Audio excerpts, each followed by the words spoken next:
Bonjour à tous, bienvenue dans Focus Entreprise, l'émission digitale diffusée sur bfmbusiness.com. Aujourd'hui, j'ai le plaisir de recevoir sur ce plateau Guillaume Guérin, qui est président de Limoges Métropole et Mediamouche, directeur général adjoint de Limoges Métropole.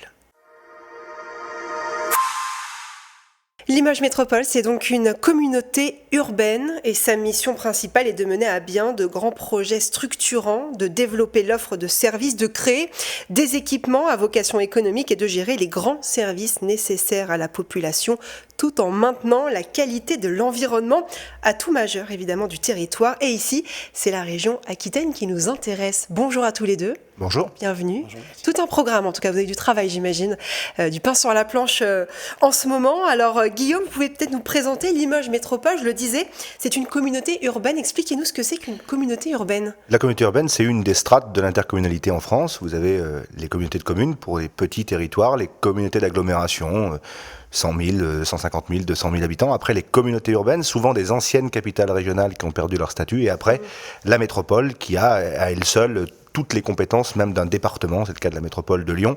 Donc c'est l'intercommunalité au sens large, c'est-à-dire une strate d'établissement public de coopération intercommunale qui a vu ses compétences se renforcer au cours de la décennie passée.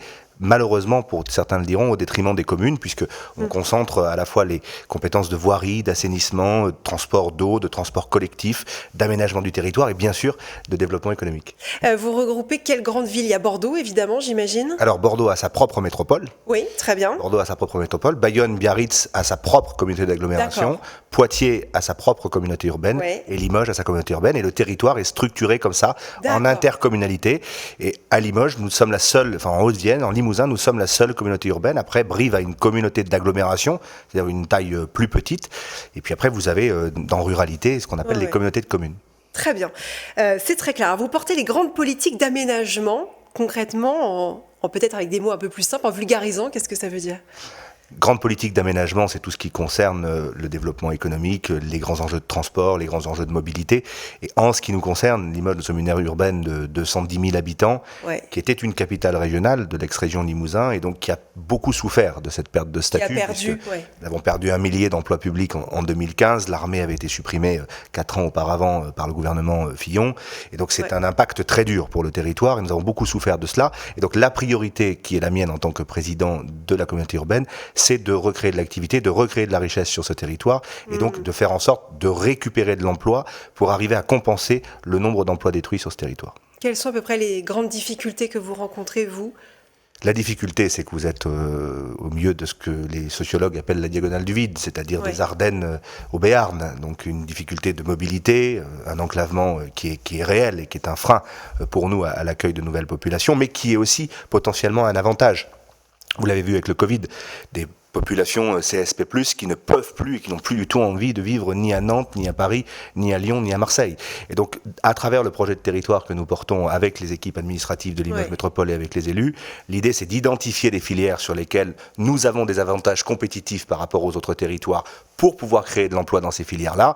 Et puis plus généralement, axer tout sur le DevEco, c'est-à-dire faire en sorte d'avoir une veille foncière pour pouvoir implanter tout type d'entreprise qui demain vient apporter de la valeur ajoutée et des externalités positives sur le territoire. On en a vraiment besoin et donc on joue sur tous les tableaux. On joue à la fois sur le tertiaire, on joue sur, les entreprises innovantes de pointe, de très haut niveau en termes de compétences, mais aussi sur toutes les populations qui n'auraient pas à déplacer leur emploi, mais qui cherchent à changer de domicile. C'est-à-dire qu'aujourd'hui, avec le télétravail qui est en train de se généraliser, c'est largement, on va dire, vulgarisé ces derniers temps, on récupère, on le voit, des ménages CSP+, 35-40 ans, qui viennent chez nous parce que le coût de la vie est moins cher, parce que la qualité de vie est bien meilleure qu'à Paris. Je peux en attester, j'ai passé la journée ici, ça s'est bien dégradé. Je veux bien vous croire, oui, effectivement. Mehdi, je me tourne vers vous. Comment est-ce que vous attirez justement ces populations-là qui viennent des métropoles, qui en ont marre des grandes villes, chez vous ? Alors, comme l'a dit le président, on a une identité, donc on a misé sur 6 filières d'excellence. L'histoire de Limoges, elle est liée aussi à l'histoire de Legrand, avec l'interrupteur céramique. Et donc, du coup, on a 2 filières d'excellence, une autour de la céramique et du traitement. Porcelaine, voilà. Et plus largement, parce que maintenant, on fait des prothèses de hanches, on retrouve de la porcelaine dans l'aéronautique, dans l'aérospatiale. D'accord. Et donc, à travers le traitement de surface, pour les moteurs de Formule 1, par exemple, ce sont des choses qui se font à Limoges. On l'a également sur l'électronique. Du coup, donc, je vous disais, l'interrupteur céramique a donné une filière électronique, photonique, hyper fréquence. Et donc, on travaille sur les antennes 5G, 6G sur le territoire. Et on a toute une série en fait, de startups qui avancent. On est également très présent sur le numérique et la cybersécurité. Ah oui, ça explose depuis quelques années déjà. Ouais. Exactement. Et on est sur une approche, alors c'est à la fois la raison d'être de Legrand, d'améliorer les vies, mais aussi quelque chose qui irrigue le territoire. Et pour vous donner un exemple, on a une belle start-up qui s'appelle Facility, qui a été promue en fait au CES de Las Vegas, parce qu'il développe une application. Ah oui. Cette année ? Cette année, enfin l'année dernière, pour des jeunes qui sont dyslexiques, et donc pour les accompagner dans les lectures, etc., avec téléphone portable, etc. Donc on a cette approche très intéressante. Une approche aussi sur la santé, avec un focus sur la cybersécurité des données de santé. En fait, on en parle beaucoup ici aussi sur ce plateau. Hein. On vit bien sur le territoire. On veut continuer à être présent. Et comment est-ce que parce qu'il y a la relation aussi qui compte. Comment vous mettez en relation peut-être des gens qui sont en recherche d'emploi et des recruteurs ? Comment est-ce que ça se passe cet intermédiaire peut-être que vous faites ? Alors, à travers différentes approches. En fait, on a plusieurs cibles, entre guillemets, à la fois des étudiants, des chercheurs, des actifs, des chefs d'entreprise. Et donc, on a développé un continuum au niveau de l'offre, à la fois avec, par exemple, le CNRS, pour aller chercher un petit peu les demandes les plus innovantes, avec des centres de transfert, mais également, en fait, avec tout un écosystème. Donc, on va retrouver, selon les thématiques, soit des clusters, on travaille avec la Chambre de commerce, évidemment, et donc, on organise des job dating. On le fait sur Limoges, on le fait sur Paris aussi, et ça connaît un certain succès. Ouais. Ouais, j'imagine que ça doit cartonner. Guillaume, je me tourne vers vous. Vous êtes évidemment, on l'a entendu, pendant ces quelques minutes, vous êtes à la croisée des chemins. Comment vous voyez cette région dans 10 ans ? Je pense qu'on a une véritable carte à jouer en tant que pôle urbain d'équilibre, à la fois entre Massif Central et océan. Nous sommes à 2 heures de la montagne, de piste de ski, nous sommes à moins de 2 heures de l'océan Atlantique. Bordeaux s'est beaucoup embolisé. Aujourd'hui, les classes moyennes ne peuvent plus vivre dans Bordeaux intramuros. Ils sont obligés d'habiter en 2e, voire 3e couronne de l'agglomération bordelaise. C'est 2h30 de bagnole parfois pour rentrer dans Bordeaux, tellement il y a des embouteillages. Moi, je pense qu'on a capacité à récupérer des populations qui ont envie de fonder une famille, qui ont envie de vivre bien dans un territoire préservé et protégé. C'est aussi pour ça qu'on a un deuxième volet du projet de territoire qui vise à préserver nos atouts naturels. On met beaucoup d'argent sur la filière de l'eau, sur notre qualité de l'air. On a décarboné 100% de notre réseau de transport en commun. Limoges Métropole, c'est 16 millions de voyageurs par an dans notre réseau de transport. À horizon 2030, il sera 100% décarboné pour justement garder cet air pur qui existe et qui préexiste en Limousin depuis toujours.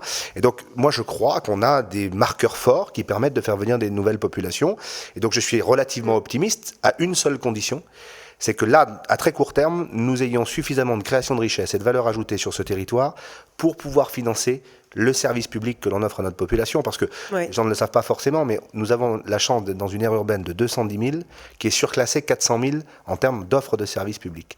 Limoges et son environnement, c'est le plus fort tissu associatif de France. Ramené au ratio. C'est important de le dire, effectivement. Vous voulez jouer ou pratiquer à peu près n'importe quelle activité sportive, vous avez un club qui est opérant. C'est une grande richesse, c'est pas le cas partout. Beaucoup d'activités de loisirs, avec un opéra qui a la même programmation que le Grand Théâtre de Bordeaux. Donc voilà, c'est une grande ville à la campagne, avec les atouts de la campagne et une limitation des inconvénients des grandes villes. Merci à tous les deux. C'était passionnant et nous viendrons à Limoges, évidemment, avec plaisir. Merci. Avec plaisir. Merci beaucoup à tous les deux d'être venus sur le plateau de Focus Entreprise. Quant à nous, on se retrouve évidemment très vite pour une nouvelle interview sur bfmbusiness.com.